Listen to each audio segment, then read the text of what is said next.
오뚜기 믿음입니다. 오뚜기 되는 일으켜주신 하나님 중심인가 아주 사람 중심으로 교회 또 내 자신의 모습을 보시기 바랍니다.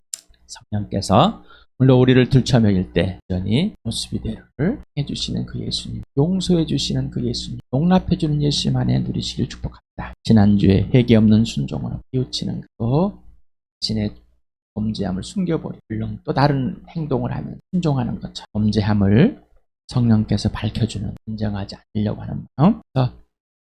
순종하지 않을 때 우리는 믿음을 잃게 되고 순종하지 않음으로 범죄하게 되는, 범죄한 우리를 내버려 두는 것이 아니라 그런 죄의 자리까지 오셔서 우리와 함께 해주시는, 내가 아직 죄인이었을 때 예수님이 내 대신 죽어주시고 나를 사랑하셔서 십자가에 죽기까지 순종해 주신 그 예수님, 아버지께서 죽은 자 가운데 살려 부활하심으로 하나님의 아들이 온 세상 됨을 온 세상에 알려줬습니다. 이 부활을 통해서 예수님을 하나님의 아들이라는 사실을 알게 되었습니다.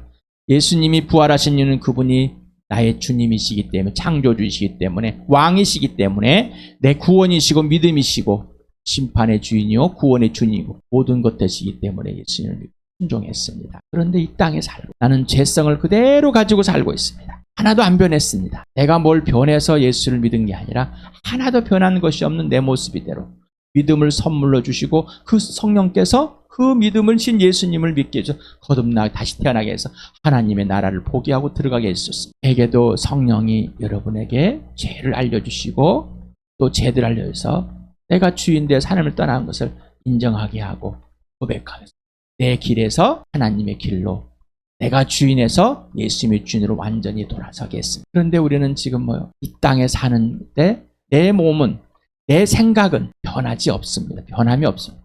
변한 거는 내가 예수 그리스도 안에 있을 때 예수님 내 안에서 이루어지는 것, 이때만 변합니다. 법적으로는 변해 있지만은 관계적으로는 그렇다는 것입니다. 그래서 회개 없는 순종은 없다는 것. 첫 번째, 예수를 믿지 않는 죄를 인정하지 않고 내가 주인 되어서 하나님께 돌아오지 않는다면은 순종은 없고, 또한 예수를 믿고 하나님의 자녀로서 이 땅에서 사는 동안도 마찬가지입니다. 내가 죄성을 가지기 언제나 우리는 그 죄가 드러나게 됩니다. 그 죄들이 드러날 수밖에 없어요. 허물이 드러날 수밖에 없습니다. 이런 나를 사랑하십니다. 여전히 동일하게 한 번도 변함없으시고 동일하게 용서하시고 동일하게 용납하셔서 나를 세워주시고 흔들리는 나를 세워주시고 넘어진 나를 세워주시고 실망한 나를 세워주시고, 그런데 거기서 우리는 회개를, 죄를 인정하고 고백하고 빛 가운데 돌아와야 돼. 그래야 순종이 돼. 그래야 진짜입니다. 자, 이게 바로 오뚜기 믿음입니다. 이 땅에서 오뚜기 믿음입니다. 오늘도 이사야서 55장 8절에서 9절을 같이 읽겠습니다. 시작. 나의 생각은 너희 생각과 다르며 너희의 길은 나의 길과 다르다. 야훼께서 하신 말씀이다. 하늘이 땅보다 높듯이 나의 길은 너희 길보다 높으며 나의 생각은 너희 생각보다 높다. 하나님만 노르십니까? 예수님만 노르십니까? 그러면 나는 틀렸습니다라는 거죠. 나는 일도 옳은 것이 없습니다라는, 회개하고 돌아오는 것이 그겁니다. 예수님만 오르시고 나는 다 틀렸습니다라는 그 삶이, 그 생각이 그래서 부활을 경험하지 않으면 예수님만 꽂히고 예수님의 부활만 그래야지 순종할 수 있습니다. 순종은 이 땅에서 고난이 필요하거든요. 그리고 죽기까지 필요한 상황이. 하나님의 생각은 내 생각과 다릅니다. 하나님의 길은 나의 길과 다릅니다. 오늘 누가복음을 하겠습니다. 대부분의 교회당에 왔던 사람들은 안 오신 분들도 워낙 밖에서 유명한 내용들이기 때문에 잘 알고 계신 것입니다. 누가복음을 같이 읽어보겠습니다. 좀 깁니다. 시작. 시몬아 시몬아 보아라, 사탄이 밀처럼 너희를 체질하려고 너희를 손아귀에 넣기를 요구하였다. 그러나 나는 내 믿음이 꺾이지 않도록 너를 위하여 기도하였다. 내가 다시 돌아올 때는 내 형제를 굳세게 하여라. 베드로가 예수께 말하였다. 주님, 나는 감옥에도 죽는 자리에도 주님과 함께 갈 각오가 되어 있습니다. 그러나 예수께서 말씀하셨다. 베드로야, 내가 내게 말한다. 오늘 닭이 울기 전에 내가 3번 나를 모른다고 할 것이다. 예수께서 제자들에게 말씀하셨다. 내가 너희를 돈주머니와 자루와 신발이 없이 내보냈을 때 너희에게 부족한 것이 있더냐? 그들이 대답하였다. 없었습니다. 예수께서 그들에게 말씀하셨다. 이제는 돈 주머니가 있는 사람은 그것을 챙겨라. 또 자루도 그렇게 하여라. 그리고 칼이 없는 사람은 옷을 팔아서 칼을 사라. 내가 너희에게 말한다. 그는 무법자들과 한패로 몰렸다고 하는 이 성경 말씀이 내게서 반드시 이루어져야 한다. 과연 나의 관한 기록한 일은 이루어지고 있다. 제 아들이 예수께 말하였다. 주님 보십시오. 여기에 칼 2자루가 있습니다. 예수께서 그들에게 말씀하시기를 넉넉하다 하셨다. 예수께서 나가시어 늘 하시던 대로 올리브산으로 가시니 제자들도 그를 따라갔다. 그곳에 이르러서 예수께서 제 아들에게 말씀하시기를 시험에 빠지지 않도록 기도하여라 하신 뒤에 그들과 헤어져서 돌을 던져서 닫을 만한 거리에 가서 무릎을 꿇고 이렇게 기도하였다. 아버지, 만일 아버지의 뜻이면 내게서 이 잔을 거두어 주십시오. 그러나 내 뜻대로 되게 하지 마시고 아버지의 뜻대로 되게 하여 주십시오. 기도를 마치고 일어나 제 아들에게로 와서 보시니 그들이 슬픔에 지쳐서 잠들어 있었다. 그래서 그들에게 말씀하셨다. 왜 애들 자고 있느냐? 시험에 빠지지 않도록 일어나서 기도하여라. 예수께서 아직 말씀하시고 계실 때 한 무리가 나타났다. 12 가운데 하나인 유다라는 사람이 그들의 앞장을 서서 왔다. 그는 예수께 입을 맞추려고 가까이 왔다. 예수께서 그에게 말씀하셨다. 유다야, 너는 입맞춤으로 인자를 넘겨주려고 하느냐? 예수의 둘레에 있는 사람들이 사태를 보고 말하였다. 주님, 우리가 칼을 쓸까요? 그 가운데 한 사람인 대장의 종의 오른쪽에 귀를 쳐서 떨어뜨렸다. 예수께서 말씀하시기를 그만해 두어라 하시고 그 사람의 귀를 만져서 고쳐주셨다. 그런 다음에 자기를 잡으러 온 대제사장들과 성전 경비대장들과 장로들에게 말씀하셨다. 너희가 강도를 잡듯이 칼과 몽둥이를 들고 나왔느냐? 내가 날마다 성전에서 너희와 함께 있었으나 너희는 내게 손을 대지 않았다. 그러나 지금은 너희의 때요 어둠의 권세가 판을 찌는 때다. 그들은 예수를 붙잡아서 끌고 대제사장의 집으로 데리고 왔다. 그런데 베드로는 멀찍이 떨어져서 뒤따라갔다. 사람들이 뜰 한가운데 불을 피워놓고 둘러 앉아 있는데 베드로도 그들 가운데에 끼 앉아 있었다.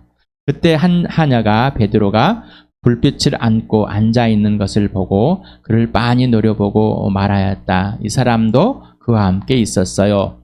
그러나 베드로는 그것을 부인하여 이렇게 말하였다. 여보시오, 나는 그를 모르오. 조금 뒤에 다른 사람이 베드로를 보고서 말하였다. 당신도 그들과 한패요? 그러나 베드로는 이 사람아, 나는 아니란 말이요 하고 말하였다. 시몬이란 사람은 베드로입니다. 사탄이 뭐요? 밀처럼 너희를 체질하려고. 체질이 무엇인지 알죠? 이렇게 넓적이 만들어서 바람을 이용해서 티들을 밖으로 내보는 겁니다. 그래서 밀처럼 알맹이를 골라내는 거죠.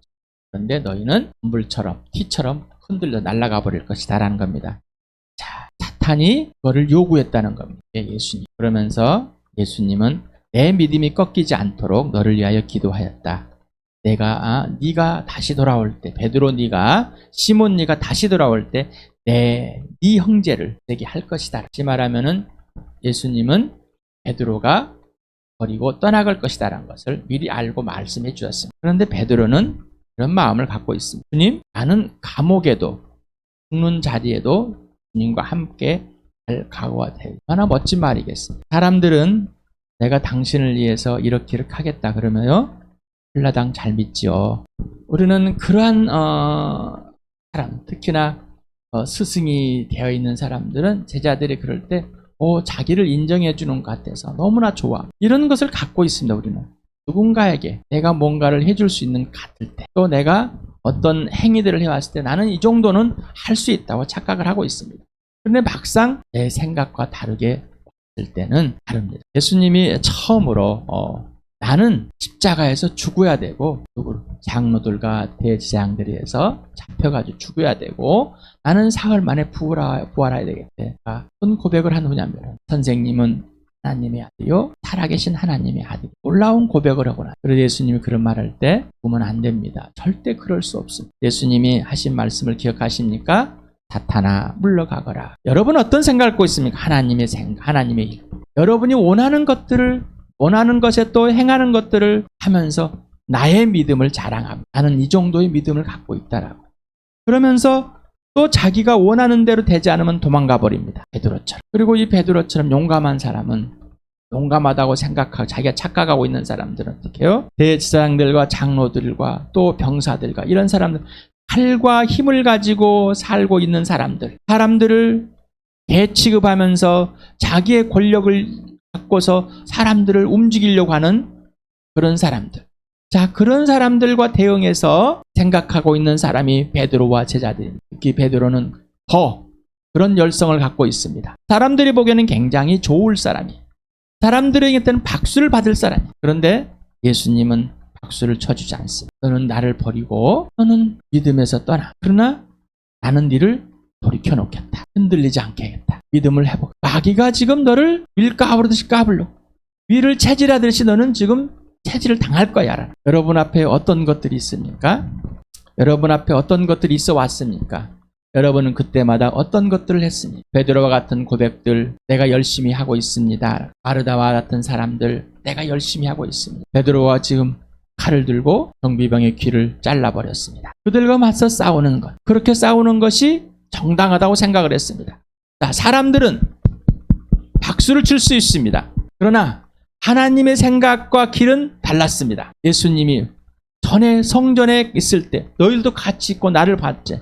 너희들 나 잡았니? 못 잡았어. 그러나 지금은 때가 온 거야. 너희가 나를 잡아서 죽여야 될 때가.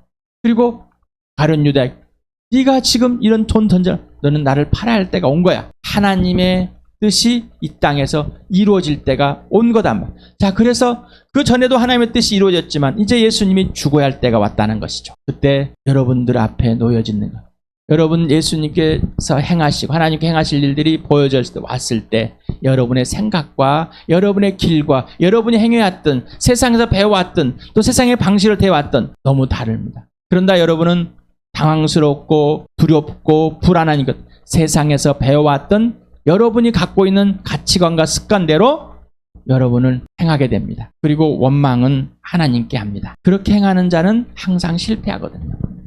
그래서 하나님을 원망합니다. 왜 그럴까? 여러분, 아픈 것이 하나님의 뜻입니다 라는 고백들 해보십니까? 당하죠. 아픈 것이 하나님의 뜻입니까? 하나님의 영광을 위해서 이 아픔이 고백들이 해보십니까? 싫지요. 당하고 싶거든요. 아픈 것은 싫거든요. 그러나 이 아픔이, 육신의 아픔이 예수님께 순종할 수 있고 예수님의 강한 능력을 경험할 수 있고 하나님만이 능력이시고 오르시다는 말을, 또 나의 아픔을 통해 하나님의 영광을, 또 내 아픔을 통해서 병을 고쳐줌으로 하나님의 영광을 드리는다면, 이러한 모든 것들이 하나님의 뜻에 의해서 하나님의 생각에 했다는, 이게 믿음입니다. 그러나 우리는 그 믿음에 자꾸 넘어집니다. 하지만 우리는 오뚜기 같은 믿음의 소유자가 되고 흔들림이 없이 변함없이 오직 아버지를 사랑하고 아버지의 사랑이, 아버지의 생명이 예수 안에 있는 그 예수님이 갖고 있는 믿음을 우리가 소유했고 예수님 자체를 소유한 자입니다. 우리는 넘어질 수밖에 없습니다. 우리는 이 땅에서 유혹을 당해서 쓸쓸히 믿음에 떠나서 있을 수밖에 없는 아주 약한 자들입니다. 하지만 성령이 우리를 알려줍니다. 이제는 넘어지지 않게끔. 오뚜기는 넘어진 게 아니라 흔들렸을 뿐입니다. 오뚜기는 넘어져 있지 않습니다. 오뚜기는 넘어진 것처럼 있다가 다시 섭니다. 우리의 믿음의 뿌리는 예수 그리스도입니다. 우리를 지켜주시는 분은 예수입니다. 나무 가지가 흔들릴 수 있습니다. 그러나 뿌리가 견딥니다. 우리는 그 흔들림을, 마귀가 이런 생각을 집어넣습니다. 너는 통째로 흔들렸어라고. 그래서 예수를 믿고 나도 나는 예수 안 믿는가 착각하게 만듭니다. 왜? 자기는 통째로 흔들렸다고 착각하고 있어요. 예수님이 그 당신의 주인이고 당신의 믿음이고 당신의 모든 것을 이루시는 분이고 당신을 지켜주시는 분을 인정하지 않아요. 예수님은 너에게 믿음이 없다. 그런데 겨자씨만 합니다. 많이 생각을 해보십시오. 성령님 알려주십시오. 왜 믿음이 없다면서 겨자씨만한 믿음이라는 걸 표현하셨을까? 아주 작은 것을 표현했을까요? 맞습니다. 우리는 뭔가 큰 걸 합니다. 큰 것. 그런데 우리에는 예수 그리스도의 믿음, 신랄 같은 약간의 예수님한테 그 믿음만 있으면 예수님이 하시겠다는, 다시 말하면 내 자신에 집중한 것이 아니라 예수님께. 맞습니다. 내 마음은 흔들리고 불안하고 두렵고 떨립니다. 하지만 예수님이 나에게 그 믿음을 지금 보여주십니다. 내 안에는 이만큼의 구멍, 바늘구멍 같은 이 빛이 들어오고 있습니다. 그러나 그 빛은 나를 다 밝힙니다. 그래서 예수님이 하시는 겁니다.